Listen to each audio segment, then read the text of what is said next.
প্রথম আলোর অডিও সংবাদে স্বাগত। শামসুজ্জোহা জানিয়ে দিচ্ছি দিনের প্রধান খবরগুলি। ত্রয়োদশ জাতীয় সংসদের প্রথম অধিবেশন বসছে আগামী 12 মার্চ। এই অধিবেশনে স্পিকার ও ডেপুটি স্পিকার নির্বাচন করা হবে।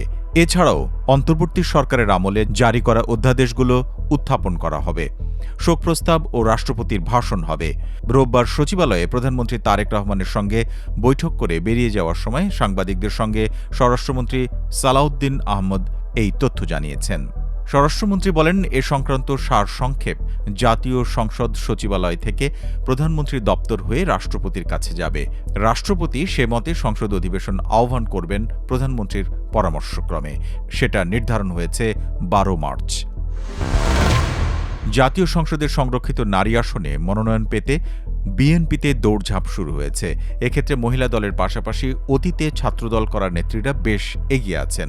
দলীয় সূত্রগুলো বলছে, বিএনপির চেয়ারম্যান তারেক রহমানের নেতৃত্বে নতুন মন্ত্রিসভা গঠনের পর থেকেই সংরক্ষিত নারী আসনে মনোনয়ন প্রত্যাশীদের তৎপরতা শুরু হয়েছে।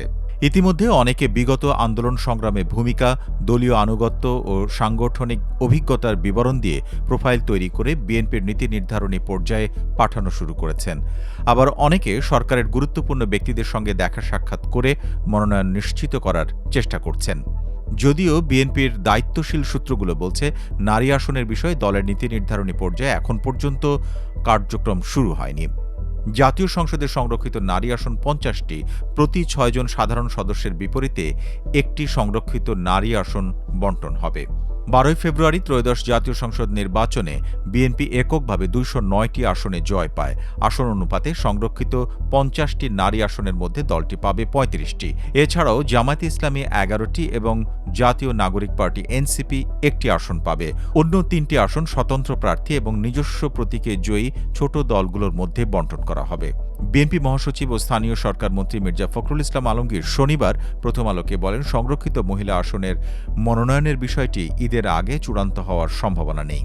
বিএনপির বিভিন্ন পর্যায়ের দায়িত্বশীল নেতাদের সঙ্গে কথা বলে জানা গেছে, এবার সংরক্ষিত নারী আসনগুলো হবে নবীন প্রবীণের মিশ্রণে। জামায়াতে ইসলামীও সংরক্ষিত নারী আসনে মনোনয়ন ঠিক করছে বলে জানা গেছে। এজন্য মহিলা বিভাগ থেকে পরামর্শ নেওয়া হচ্ছে। দলের কেন্দ্রীয় নির্বাহী পরিষদে মনোনয়ন চূড়ান্ত করা হবে। এনসিপি সংরক্ষিত নারী আসনে একজনকে পাঠাতে পারবে। এই পদের জন্য আলোচনায় আছেন দলের যুগ্ম আহ্বায়ক মনিরা শারমিন এবং দক্ষিণাঞ্চলের যুগ্ম মুখ্য সংগঠক মাহমুদা আলম মিতু। বাংলাদেশ সেনাবাহিনীর উচ্চ পর্যায়ে কয়েকটি গুরুত্বপূর্ণ পদে রদবদল আনা হয়েছে। রোববার সেনা সদর থেকে এ সংক্রান্ত আদেশ জারি করা হয়েছে বলে প্রতিরক্ষা মন্ত্রণালয় সূত্রে জানা গেছে। লেফটেন্যান্ট জেনারেল মোহাম্মদ মইনুর রহমানকে army training and doctrine command (ARTDOC) থেকে সদর দপ্তরে chief of general staff (CGS) করা হয়েছে। আর সেনাবাহিনীর 24 পদাতিক ডিভিশনের GOC major general Mir Mushfiqur রহমানকে পদোন্নতি দিয়ে লেফটেন্যান্ট জেনারেল করা হয়েছে। পদোন্নতির পর তাঁকে সশস্ত্র বাহিনী বিভাগের প্রিন্সিপাল স্টাফ অফিসার (PSO) হিসেবে নিয়োগ দেওয়া হয়েছে। সশস্ত্র বাহিনী বিভাগের প্রিন্সিপাল স্টাফ অফিসার হিসেবে দায়িত্ব পালন করে আসা লেফটেন্যান্ট জেনারেল SM কামরুল হাসানকে আর্ম ফোর্সেস ডিভিশন থেকে রাষ্ট্রদূত হিসেবে পররাষ্ট্র মন্ত্রণালয়ে ন্যস্ত করা হয়েছে। 55 পদাতিক ডিভিশনের মেজর জেনারেল JM ইমদাদুল ইসলামকে ইস্ট বেঙ্গল রেজিমেন্ট সেন্টারের কমান্ড্যান্ট হিসেবে নিয়োগ দেওয়া হয়েছে। EBRCর মেজর জেনারেল ফেরদৌস হাসান সেলিমকে 24 পদাতিক ডিভিশনের GOC করা হয়েছে। ভারতে বাংলাদেশ দূতাবাসের defence adviser brigadier general Mohammad Hafizur রহমানকে পদোন্নতি দিয়ে মেজর জেনারেল করা হয়েছে। তাঁকে 55 পদাতিক ডিভিশনের GOC করা হয়েছে। এই 6টি পদের বাইরে প্রতিরক্ষা গোয়েন্দা মহাপরিদপ্তর DGFI এর মহাপরিচালক পদেও রদবদল হচ্ছে বলে সংশ্লিষ্ট একাধিক সূত্র জানিয়েছে।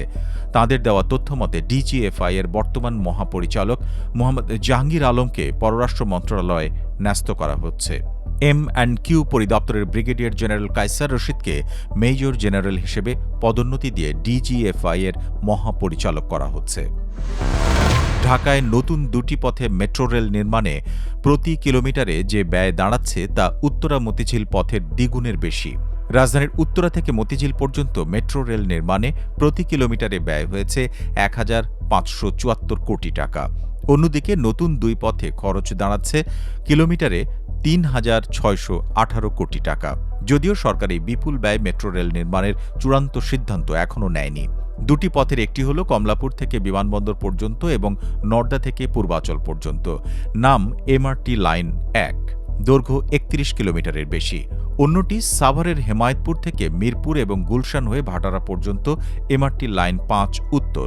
এটির দৈর্ঘ্য 20 কিলোমিটারের মতো। নতুন দুটি মেট্রো রেল পথে মোট ব্যয় দাঁড়াচ্ছে 1,84,500 কোটি টাকা। এই বিপুল ব্যয় মেট্রো রেল নির্মাণকেই অনিশ্চয়তায় ফেলছে। রাজধানীতে মেট্রো রেল নির্মাণ ও পরিচালনার দায়িত্বে থাকা Dhaka mass transit company limited DMTCL সূত্র বলছে, এত বেশি ব্যয়ে মেট্রো রেল নির্মাণ করা হলে যাত্রীদের উপর ভাড়ার চাপ বাড়বে। অন্যদিকে সরকারের ঋণের বোঝাও বেড়ে যাবে। বিপুল ব্যয়ে মেট্রো রেল নির্মাণের বিষয়ে অন্তর্বর্তী সরকার সিদ্ধান্ত নেয়নি। নির্বাচিত বিএনপি সরকারের উপর সিদ্ধান্তের ভার পড়েছে। বিশ্লেষকরা বলছেন, মেট্রো রেল নির্মাণে এত বেশি ব্যয়ের কারণ দরপত্রে প্রতিযোগিতার সুযোগ কম থাকা। এখন প্রতিযোগিতা হচ্ছে শুধু জাপানি ঠিকাদারদের মধ্যে। প্রতিযোগিতা বাড়াতে পারলেই খরচ কমবে। উল্লেখ্য, মেট্রো রেল নির্মাণে ঋণ দিচ্ছে জাপান। দেশটির উন্নয়ন সহযোগী সংস্থা জাইকার ঋণে এমন শর্ত দেওয়া হয় যেখানে জাপানি কোম্পানিগুলোই ঠিকাদারি কাজ পাওয়ার ক্ষেত্রে এগিয়ে থাকে। সংঘবদ্ধ উগ্রবাদীদের হামলার শিকার কারওয়ান বাজারে প্রথম আলো ভবনে রোববার পঞ্চম দিনের মতো চলেছে ব্যতিক্রমী শিল্পকর্ম প্রদর্শনী আলো। প্রথম আলোর আক্রান্ত ও অগ্নিদগ্ধ ভবন নিয়ে এই শিল্প আয়োজন দেখতে বিভিন্ন স্থান থেকে আসছেন দর্শনার্থীরা। পুড়ে যাওয়া কম্পিউটার যন্ত্রাংশ, ভাঙা আসবাব ও বইপত্রের ধ্বংসাবশেষ দেখে অনেকেই আবেগতাড়িত হয়ে পড়ছেন। শিল্পী মাহবুবুর রহমানের তৈরি আলো শীর্ষক এই প্রদর্শনী শুরু হয় 18 ফেব্রুয়ারি। প্রতিদিন বেলা 11টা থেকে 1টা এবং বেলা 3টা থেকে বিকেল 5টা পর্যন্ত প্রদর্শনী সবার জন্য উন্মুক্ত। প্রদর্শনী চলবে 28 ফেব্রুয়ারি পর্যন্ত। এই ছিল এখনকার মতো প্রথম আলোর অডিও সংবাদ। শুনুন আমাদের ইউটিউব চ্যানেল, ফেসবুক পেজ এবং আমাদের ওয়েবসাইট prothomalo.com-এ।